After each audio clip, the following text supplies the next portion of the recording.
Hello friends, welcome to Vijay's உலகம். எல்லோரும் சந்தோஷமாகவும் ஆரோக்கியமாக இருக்க கடல்கிட்ட வேண்டிக்கிறேன். இன்றைக்கி சமையல் ரெசிபி தான் ஒன்று பார்க்க போகிறோம். நான்வெஜ் டேஸ்ட்டில் வெஜ் கோலா உருண்டை, வாழைப்பூ கோலா உருண்டைன்னு சொல்லலாம். அந்த ரெசிபிக்கு என்னென்ன இன்க்ரீடியன்ட்ஸ் வேணுன்றதை பார்த்துட்டு வந்துடலாம். இந்த ரெசிபி என்னோடய தம்பி ஒய்ஃப் தஞ்சாவூரில் இருக்காங்க. அவங்க தான் சொல்லி நான் செஞ்சு பார்த்தேன். சூப்பராக வந்தது. அது உங்கள் கூட ஷேர் பண்ணிக்கிறேன். இது 1 கப்பு வாழைப்பூவை நல்லா பொடியாக கட் பண்ணி எடுத்துருக்கிறேன். கருவேப்பிலை, கொத்தமல்லி, ஒரு துண்டு இஞ்சி, அப்புறம் ஒரே ஒரு வெங்காயம் நல்லா பொடியாக கட் பண்ணது, ஒரு பச்சை மிளகா, பட்டை 2 கிராம்பு, ஒரு சின்ன ஸ்டார் அனீஸு, 1 ஸ்பூன் சோம்பு, அதுக்கப்புறம் இந்த சின்ன கப்பில் 1 கப்பு கடலைப்பருப்பு எடுத்துருக்கிறேன். இந்த கடலைப்பருப்பை ட்ரை ரோஸ்ட் பண்ணணும்.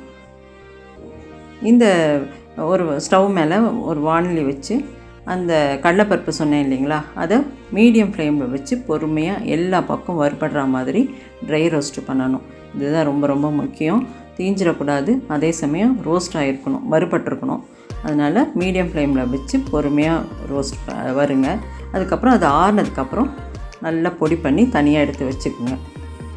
அதே வாணலியில் நம்ம இந்த வாழைப்பையும் எண்ணெய் சேர்த்து வதக்கிக்கணும். 1 ஸ்பூன் எண்ணெய் விட்டு இந்த வாழைப்பூ போட்டு நல்லா அந்த சுருங்கி வெந்து இருக்கணும். அதே மாதிரி அந்த வாழைப்பூவில் இருக்கிற ஈரப்பதம்லாம் வற்றி நல்லா சுருங்கி வரணும். அந்த அளவுக்கு ஒரு மீடியம் ஃப்ளேமில் வச்சு கைவிடாமல் வதக்கி இந்த மாதிரி எடுத்து வச்சுக்கோங்க. இதுவும் ஆற வச்சு தனியாக எடுத்து வச்சுக்கோங்க. இந்த ரெசிபி நான் ஃபஸ்ட் டைம் செஞ்சேன். எனக்கு ரொம்ப ரொம்ப சூப்பராக வந்துச்சு. எங்கள் ஹஸ்பண்ட் கூட மட்டன் கோலா உருண்டை மாதிரியே இருக்குது அப்படின்னு சொல்லிட்டு விரும்பி சாப்பிட்டாங்க. இப்போ வேறு புரட்டாசி மாதம் வருது இல்லைங்களா, இந்த மாதிரி செஞ்சு கொடுத்தா தான் எல்லோரும் நம்மளை வீட்டில் சாப்பிடுவாங்க. அதனால் இந்த ரெசிபி கண்டிப்பாக செஞ்சு பாருங்கள். ஒரு மிக்ஸி ஜாரில் ஒரே ஒரு பீஸு சொல்ல மறந்துட்டேன், தேங்காய் எடுத்துக்கோங்க. அதுக்கப்புறம் பச்சை மிளகா உங்கள் காரத்துக்கு கூட்டி குறைச்சிக்கோங்க. அப்புறம் ஒரு துண்டு இஞ்சி, 1 ஸ்பூன் சோம்பு.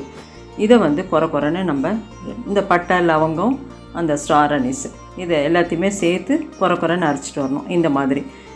இதுக்கப்புறம் நம்ம அந்த வெங்காயம், கருவேப்பிலை, கொத்தமல்லி சொல்லியிருக்கேன் இல்லைங்களா, அது எல்லாத்தையுமே நல்லா பொடியாக கட் பண்ணி தான் வச்சுருந்தேன். அதனால் ஒரு சுற்று விட்டால் போதும். இதுக்கு நீங்கள் சின்ன வெங்காயம் சேர்த்துக்கிட்டால் இன்னும் ரொம்ப டேஸ்ட்டாக இருக்கும். என்கிட்ட அன்றைக்கி இல்லை, அதனால் பெரிய வெங்காயமே போட்டேன்.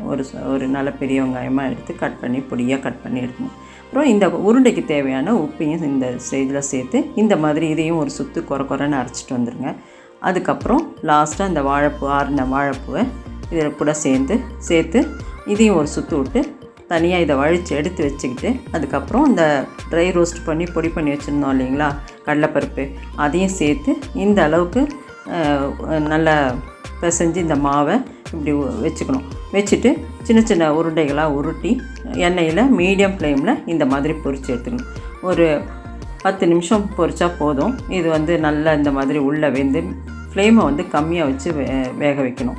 ஆனால் எல்லாம் வெந்த பொருள்கள் தான். ஆனால் இந்த மாதிரி ரோஸ்ட் பண்ணி எடுத்து வச்சுக்கோங்க. சூப்பரான கோலா உருண்டை தயார். இந்த வீடியோ உங்களுக்கு பிடிச்சிருந்ததுன்னா உங்கள் ஃப்ரெண்ட்ஸ்க்கும் ரிலேட்டிவ்ஸ்க்கும் ஷேர் பண்ணுங்கள். தேங்க்யூ.